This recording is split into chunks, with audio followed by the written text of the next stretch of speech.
Hello, good morning, good evening, good afternoon, ladies and gentlemen. My name is Vladimir Dashenko. I'm a cybersecurity expert at Kaspersky ACS, and today with me Mr. Kirill Naboyshikov. He's the head of Cyber Physical System Security Marketing at Kaspersky, right? Hello, great to be here. Yeah, we are preparing this webinar for you because Kirill just got back from the business trip from one of the regions. He will be announcing from what kind of region. And the story behind this webinar is that we realized that we need to talk to you about resilience, because right now on the market, on the industrial cybersecurity market and the industrial control system market, there is no clear understanding what is the cybersecurity resilience, what are the steps, what is the problem. So Kirill, please tell us, what is the resilience and why it is important for industrial business? Oh yeah, sure. So for critical infrastructure protection, the resilience is a great end goal of investments and putting as much effort and attention to that, while at the same time it enables the digital transformation strategy that most of the industrial organizations are doing right now. Well, frankly speaking, the cyber resilience is an organization's ability to prevent, withstand, and recover from cybersecurity incidents. According to many very well-known researchers, only 19% of cybersecurity leaders feel confident that their organization are cyber resilient. It means that over 80% somehow are doubt with that. So we felt like it's very important to talk with one of our customers from energy sector by their request to talk about how to achieve the cyber resilience, and they specifically asked to be as practical as possible, not general conversation, but basically they asked for a guide showing our vision that is compliant with the international standards. And the motivation is very clear here that according to some researchers from one of the US companies that do research on the consequences of the cyber breaches, and they are trying to calculate the impact, the financial losses that are happening after that. Up to $140 million. That's the highest detected and highest number that we ever got. So the consequences of the cyber breaches could be as high as $140 million. And according to the statistics of ICS CERT, up to 35% of the cyber-initiated incidents actually causing the physical consequences in the industrial facilities. So the importance of this conversation is pretty high, and I'll be happy to talk about that today. But first, let me tell you a short story of our Kaspersky ACS CERT. We started as a small group of people in 2016 as the cybersecurity researchers and professionals who is basically doing, obviously cybersecurity research things around the industrial control systems, operation technologies, critical infrastructure, and some unusual IT technologies. And what's even more important, IoT. You have a perfect combination of that. Yes, and not only IoT, but IIoT, Industrial Internet of Things. Exactly. Correct. We are a part of the 5 major security centers of expertise at Kaspersky, and basically we're responsible for industrial control systems and heavy enterprise industrial organizations. So, and talking about statistics for this webinar, we have prepared statistics for the region, for Latin America. We're gathering, as I mentioned before, we're gathering statistics from many data sources. And for this webinar, we have prepared the statistics starting from the quarter number 1 of 2022 up to Q4 2024. As you can see on the graph that the statistics is getting lower and lower. I mean, the graph is decreasing. So that means that the number of attacked computers is getting less from, in time. But it doesn't mean that industrial companies are being attacked less. No. the attackers are shifting from mass infection to APT attacks, to targeted attacks. In our research, we see that industrial companies and industrial enterprises are being attacked more and more, unfortunately, by APT, targeted attacks. So the attackers are shifting from the mass infections to, targeted attacks. Unfortunately, the damage, financial damage and operational damage done by targeted attacks, unfortunately, is way worse. The damage is higher than just by mass infection attacks. So as you can see on the graph, it is decreasing, but the number of the targeted attacks is getting higher and higher. That's absolutely amazing that you can clearly distinct these telemetry sources from the original average to biometrics to building information to construction to electric power grid operators or generating power plants, engineering and SES integration, basically integrating organizations that have an access to this critical infrastructure, manufacturing oil and gas. This type of distinction is unprecedented on the market. Yeah. So again, so this data can be used for any kinds of enterprises, and you can see and you can understand how you or your peers, the same companies in your region are doing, and you can pay more attention to different types of the possible attack scenarios. So as I mentioned, we are publishing all the reports for free on our website, and there are three major types of the reports. First of all, we are doing the analysis of the APT targeted attacks done against industrial enterprises, so you can see all the statistics and understand what's happening globally. Second, we do a brief description of all cybersecurity incidents about the industrial control systems and industrial enterprises. And third type of the report is basically a threat landscape for industrial automation systems. I love your reports. You're doing a great job, and from my memory, I can remember that from year to year, not only, but the whole well-made third of the industrial computers are being attacked with this or that mass attacks typically.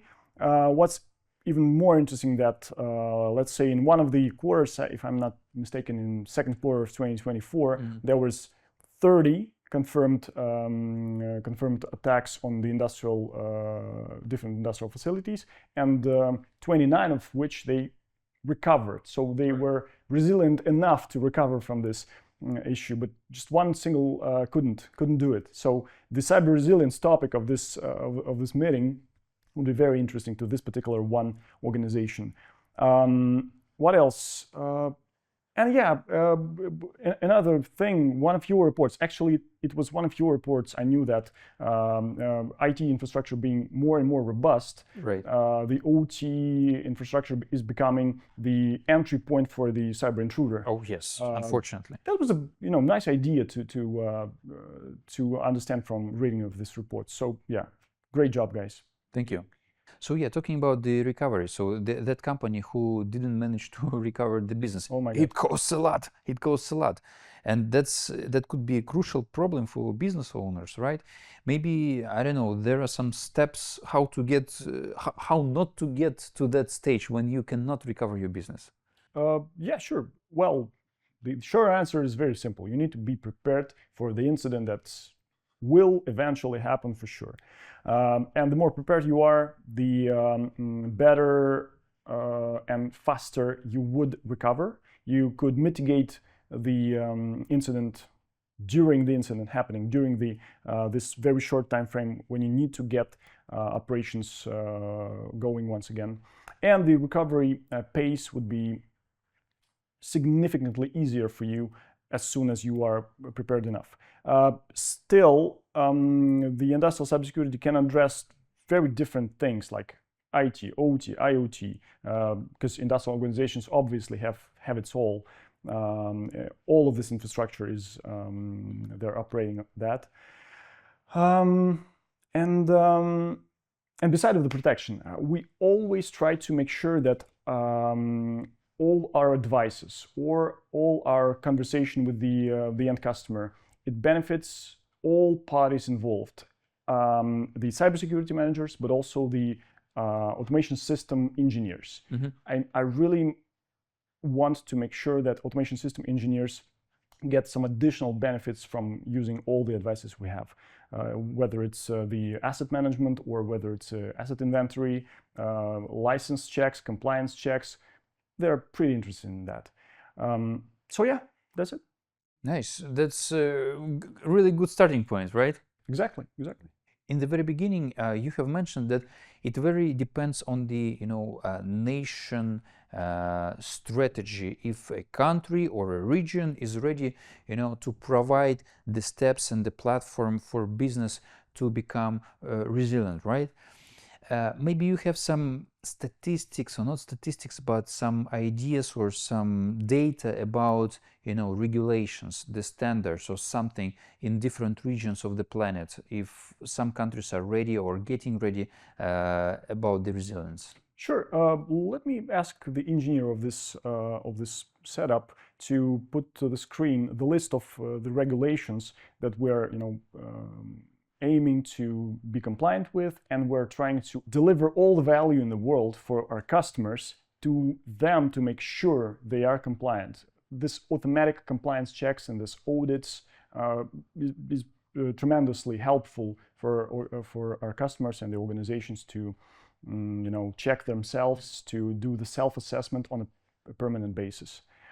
So all the regulations you see on your screen is basically something we're trying to make sure we are as a vendor, but also all the settings within the customer premises are 100% compliant with these regulations. And yeah, that was actually one of the topics we were discussing with the client of ours. Yeah, as far as I understand, for some regions and for some businesses, the regulation standardization is like it's a critical thing, super critical thing. Oh yeah, definitely. That's one of the motivators for the stakeholders on the very top. Oh yeah, and speaking of the technologies and compliance, what we're trying to achieve here is we're trying to be on every single layer of the corporate infrastructure, right? No, Kirill, hold on a second. I don't want to get this webinar into the product placement and classical marketing. Please, let's skip to the steps. We need to provide, the most important is basically what steps can be done by the management, by companies, to achieve the resilience. Okay, so the steps. We need to understand and we need to deliver basically the key steps. As far as I understand, we do have 9 steps, right? It's 8, but before even starting the first one, zero. Step number there's 0. something we called step number 0. Yeah, and this is basically a high-level risk analysis for the company, correct? Oh yeah, that's exactly the case. So all the companies, all the industrial organizations, they can clearly understand their risks, and the risk management procedures are well established in all the levels of the organizations. So basically outlining these risks and trying to understand which risk has something to do with cyber, right? Which risk has something to do with the digital transformation strategy they have.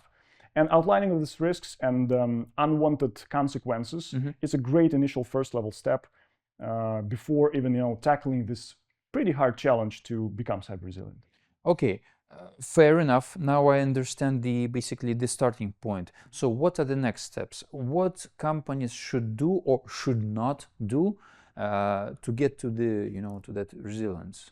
Oh yeah, very easy as that. So the people, process, management controls, also all of that should be established. And speaking of the step-by-step approach, we need to start with the preparation, then deploy some very, very basic measures, the cheapest one, the easiest to deploy one, and then going uphill to the advanced cybersecurity practices. And as a final step, you need to improve your human capital. You need to make sure that all professionals on their places doing exactly what needed to be done. Okay, so now I understand. So quick question. So can we, provide the if some of the companies, customers, so people who's watching the webinar, if they do have any questions, can they, reach me or you or the company and ask additional questions about the, breakdown for this 8+1 step? Sure, sure. The easiest way is to go to ics.kaspersky.com and just click the Contact Us button. Okay, We'll super. be more than happy to help. Okay, perfect. So, Kirill, as far as I understand and as far as I know and remember, the first major and classical step to, to tackle that huge problem or huge challenge is know your assets, inventory, asset management, correct? Totally, So exactly. it helps you to understand with what kind of assets, technologies you are working with, right? So can you provide some additional details on that? Oh yeah, when I was working on one of the major ultra high voltage substations, there was a huge Excel sheet of all the IP addresses, devices, spare devices and stuff like that. And it was always incomplete. You had to update it on a regular basis. No one does that actually. So what you need to achieve here is you need to build a well-designed process of the asset management. The perfect way is to use one of the free versions of the polling software that just polls over the network all the details of the data. So basically you can do it by yourself. You don't need to buy something. Excel sheet still works great. Okay, perfect. Thanks but God we have automation is what I would recommend to the organization that has more than one automation system on their premises. So automation could save a lot of resources.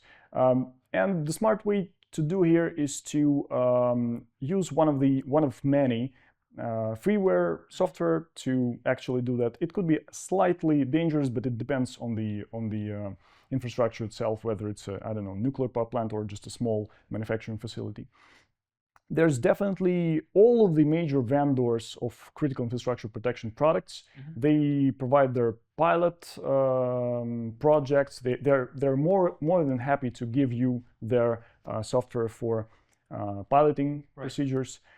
And that's also a great way to assess this tool, to make sure that it fits the requirements, to make sure it works as described, and basically fits the overall vision of the end game here of the, all the process and peoples are in the place. So outlining the objectives, preparing for discovery, use active or passive monitoring of the network itself, map the network, whether it's automated or manual mapping. It's a great way to list discovered assets and do that on a permanent level. Whenever anything is changed, you need to put that into the list.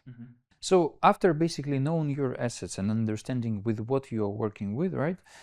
With what kind of products, devices, hardware, and so on. As far as I understand, based on my cybersecurity background, you need to understand vulnerabilities, right? You need to understand if it's vulnerable or not, if the architecture is has any kind of vulnerabilities or security issues. So, right, we need to do the assessment. Maybe you have details on that, because I can just provide details from the practical background, right? Just to do the cybersecurity assessment, penetration testing, provide the the detailed analysis and recommendations how to mitigate vulnerabilities and security issues. But maybe there are some more high-level details, and from your background, you have anything to add? That's definitely it. That is exactly where we closed our conversation with this potential customer. We decided to conduct the ICS security assessment because preparing the cybersecurity policy for their assets is a challenge. They really need some additional consulting, additional professional services on. And that's also a great starting point to actually implement this policy. It would give you all the details on the risks, vulnerabilities. It's basically a well-defined threat modeling. But also you can prioritize some of the more important risks and start with them, and then deprioritize some that doesn't feel the first priority at the moment. This is the cybersecurity risk management. Basically it is, but right after the deep analysis of the infrastructure, hands-on experience of the experienced professional in penetration testing or just security analysis, which is well defined in international standards. What's even more important that the end result here should also align with the one of the most well-known international standard, IEC 62443, under which you must provide a detailed risk assessment before implementing anything.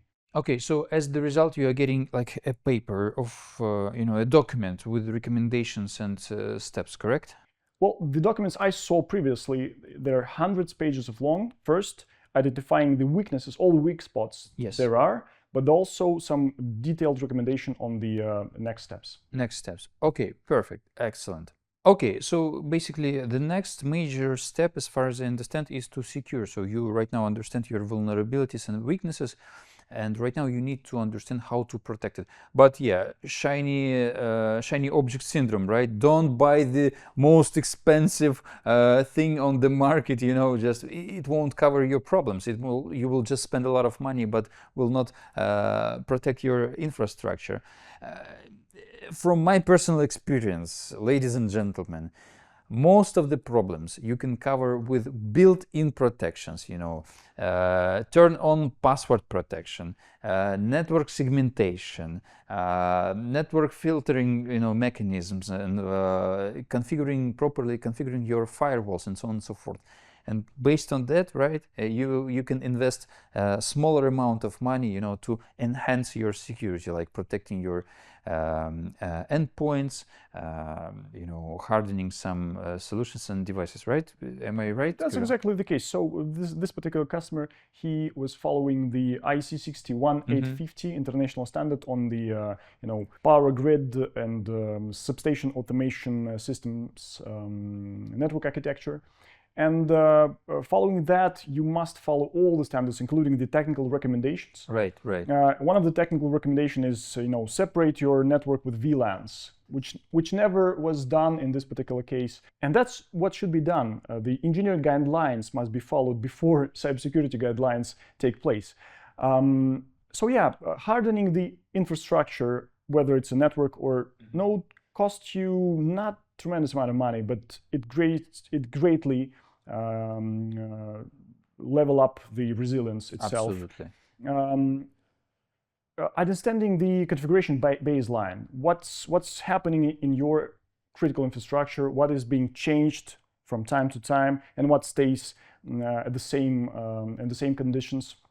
Also a great way to start with. Access control mechanisms, very basic ones. The policies, the guides are a great asset. And of course, the endpoint protection. I mean, guys, everyone knows about the Linux threats, the Windows threats, the embedded system threats, the servers there should be protected with that. And that's not a tremendous amount of money. That's a great starting point, yeah.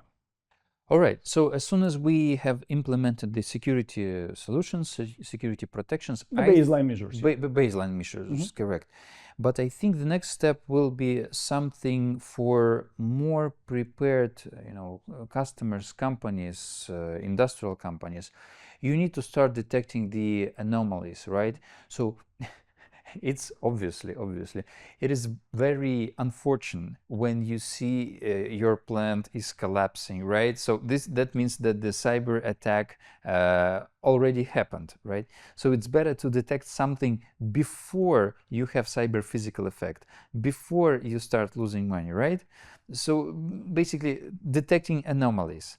So you can obviously, correct me if I'm wrong, but you cannot install anything on the controller, on the PLC device. It's impossible. Yeah, as a cybersecurity vendor, it wouldn't be possible for sure. Absolutely, and we know that, unfortunately, sorry guys, but most of the vendors who does the PLC devices, controllers, they do not implement enhanced cybersecurity solutions like, XDR embedded into the controller, right? It's impossible. There are some OT vendors more advanced than others, but in general terms, they're not the cybersecurity experts. So all of their attempts on cybersecurity I don't want to say fail miserably, but they're not as good as the professionals and experts. Right. So, but obviously you can protect everything, around the PLC device and start detecting network anomalies or, endpoint anomalies, right? Yeah, that's totally the case. And the endpoint protection is typically the prevention measure, right? Absolutely. It just erases all the threat immediately as it detects it. But you said in the beginning of this conversation that targeted attacks and APTs are on a rise right now. So this anomaly detection, this telemetry analysis, it should benefit majority of the larger scale industrial players on the market. So, and using the classical cybersecurity solutions sometimes just not enough, right? You can have like a network, security correlation mechanisms, some CM solutions, and so on and so forth. But there are some rocket science technologies like machine learning anomaly detections we have, right? So, and it helps to detect the anomalies on the very, very early stages of appearing in the network, correct? Exactly. We call it as a last line of defense, when every single cybersecurity technology didn't find the incident, intrusion, there's no well described pattern-based attack on the network level or the endpoint level. The last line of defense is actually analyzing the technological process. If something is wrong with the technological process, it might be because of the cyber incident, might be because of the other types of incidents, but the end customer shouldn't actually care about that. He needs to make it operational. Make it stop. I mean, the attack. Make that attack or the incident stop, and then make sure that he understands it. So as soon as endpoint security is there, the endpoint detection and response technologies, network traffic analysis, network traffic detection, anomaly detection and response technologies, and as a pinnacle of this approach, the correlation network to endpoint correlation with the CM system, but also the AI-based anomaly detection mechanisms in the technological process itself gives a unique combination of the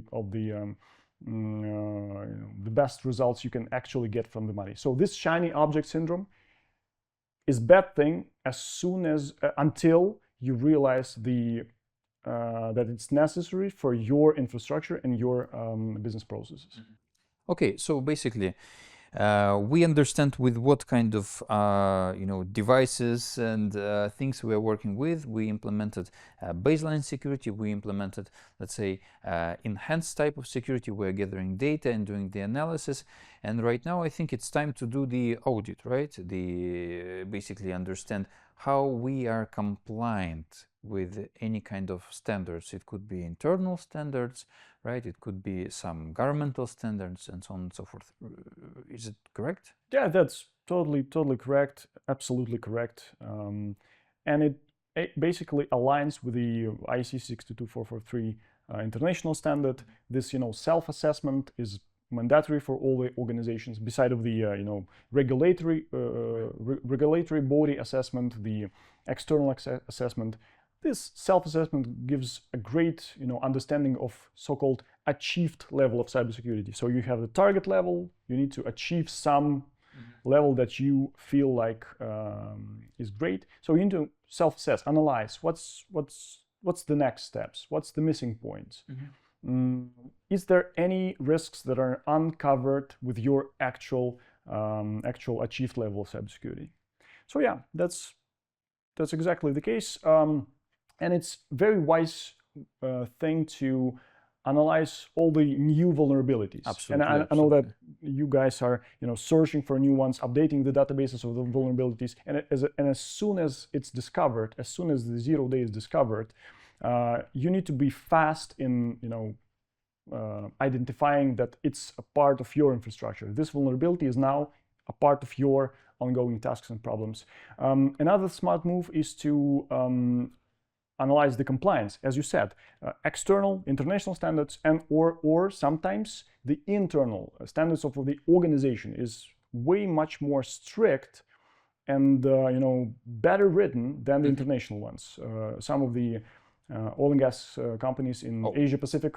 Great example. In the Asia Pacific, they have a very skilled cybersecurity departments.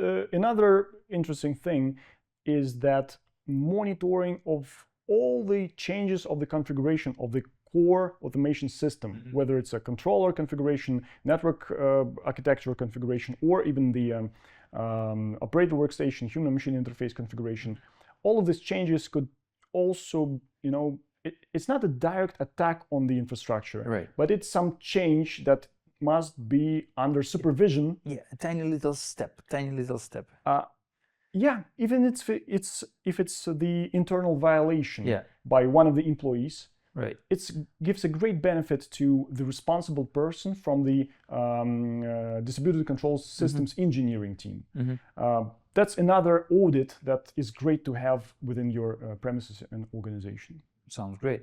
But from your experience, and we were discussing before this webinar, like from your experience, your customer has a electrical power grid station that is being running for the last 15 years, right? And 10-15 years. And how to implement the security over there, right? And maybe it's interconnected with other substations, right? So maybe there is a important part, how to get the zones, how to create zones, network segmentations, how to gather data from different parts. Oh yeah, sure. So in 2025, as you said, in power grid sector, for instance, the wide area automation, basically the automation function that goes all the way beyond the substation, it's a must. It's a crucial part of the smart grid concept. So this connectivity is on a rise. You have to deliver your data to the clouds. You have to exchange the data between of the important parts, let's say, of the power grid. But actually, it's pretty much the same in the manufacturing field and any other fields. Yeah, absolutely. You must provide the secure remote access to your suppliers and contractors, because no one wants to go to the site on a regular basis for some minor changes. What else? Let's say you have a fleet of your assets, whether it's transportation vehicles or transportation vessels. You need to monitor your commitment to the green energy transition. You need to monitor all the telemetry from all the single part of your distributed infrastructure. So all these gateways, whether it's automotive gateways, whether it's remote access terminals, whether it's the IoT or industrial IoT secure gateways, or maybe just a regular connectivity with software-defined wide area access networks or local access networks. So all of these connectivity devices should be a part of one single strategy. And as you said, this particular customer, they have mostly like two types of assets. The ones that were commissioned in the year 2000-ish and in the year of 2020-ish. So it's basically an infrastructure that have it's all like older, still Ethernet connected systems, and the newer ones. So this diverse infrastructure must be protected with one single security policy. Absolutely. And that's where mapping your zones, conduits, channels, outlining this and visualizing this infrastructure, this network infrastructure and data flows is a crucial step at this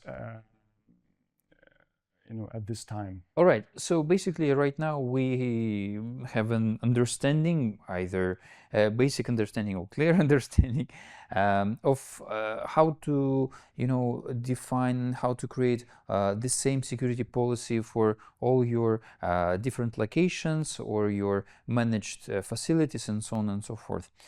Let's move to the next, more mature level, is basically how to monitor all the things are happening. You have two options, obviously. You can create your own security operations center in-house. So you need to find people, you need to train people, or you can do the outsource story. So you can outsource the security operations center to any kind of security vendor who has experience. So you need to create some kind of operations center to make sure you are analyzing all the incidents happening in your infrastructure. Then you need to make it mature. You need to make operations mature. So basically, there's a technological stack, right? You need to choose your trusted supplier of the incident management systems. You need to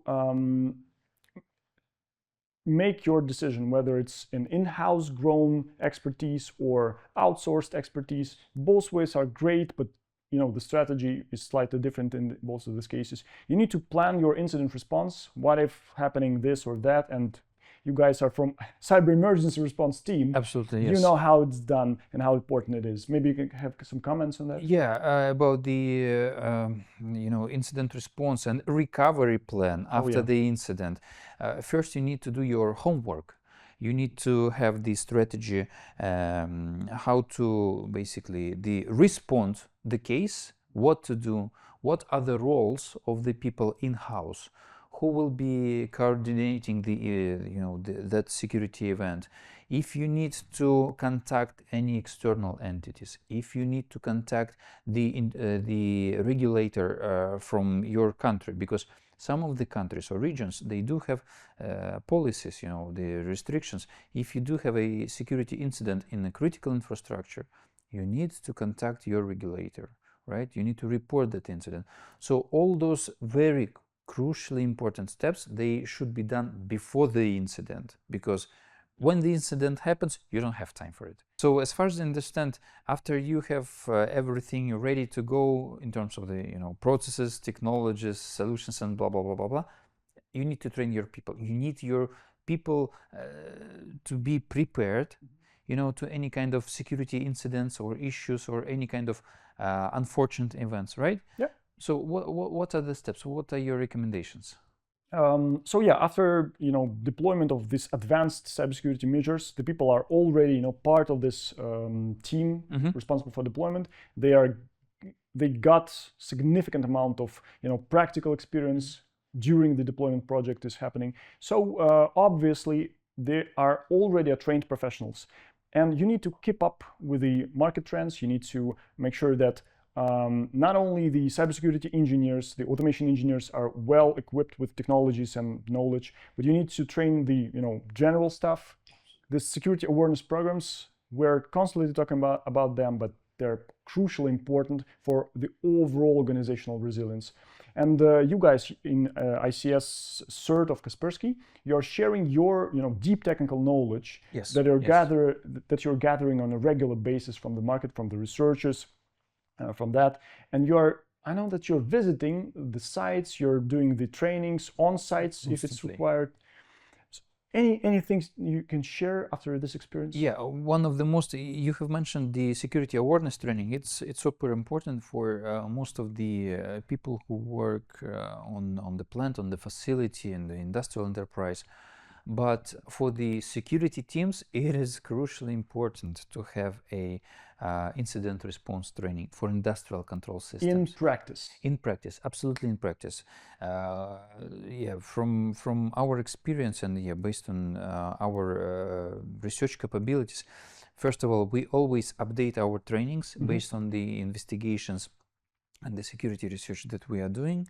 And second, we are doing this training only in-house. I mean, it's not virtual training, it's not online training, because we force people to do something with their hands, because you cannot, do the investigation, you cannot recover your business if you do not have any hands-on experience. You need to do something with your hands. And this training is very important. All the customers, they love it. They just love it. And I read some feedback from after this training happening.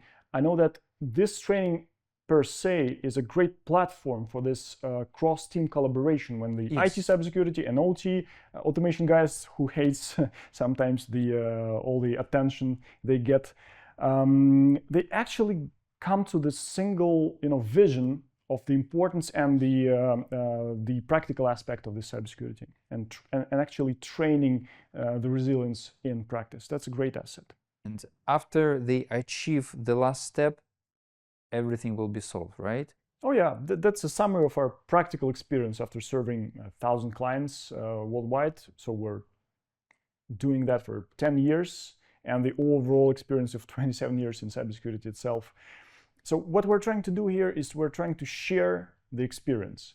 Let me interrupt you, but very important thing is that all the steps, they have to be done continuously, not only once, but continuously. Exactly. Training your people, updating your policies, checking your vulnerabilities and the state of security, right? Totally right. That's a process, not an end result, of course. Yeah. Of course. Sorry for interrupting. You're spot on here. So step by step, we're solving one problem at a time, whether it's compliance, basic security measures, advanced security measures, connectivity, or like network segmentation and zones and conduits optimization, whether it's training of the people, whether they're general staff or narrow field experts in OT or IT, both security and automation. And after every single task at the time is solved, the process continues, of course, but the cyber resilient is right there under your fingertips. Right. So you always keep your hands on your job, continue doing your job perfectly, and then basically you will achieve that resilience. Sure. And it's also a great way to achieve the compliance with the international standards, because all this practical experience is obviously a part of the compliance with national, international, or just sectorial best practices. All right. I think we have covered all the major steps, right? Yeah, okay, perfect. Ladies and gentlemen, thank you for your patience. Thank you that you were with us during this whole webinar, and I really hope that you liked it.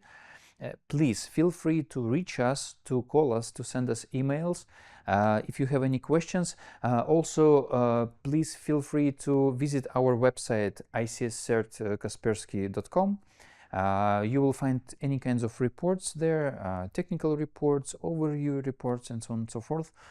Also, this year, 2025, in September, we will be having an international conference about industrial cybersecurity in Sochi, Russia. So please feel free to submit your papers. Soon we will be launching the call for papers process, right? We are searching for real experts from your country. Yeah, from all over the globe, So please feel free to contact us, and yeah, let's see you soon, somewhere, someday in this planet or and online. one more thing, if you would like to review the steps once again, there would be some link below. Great. Thank you very much.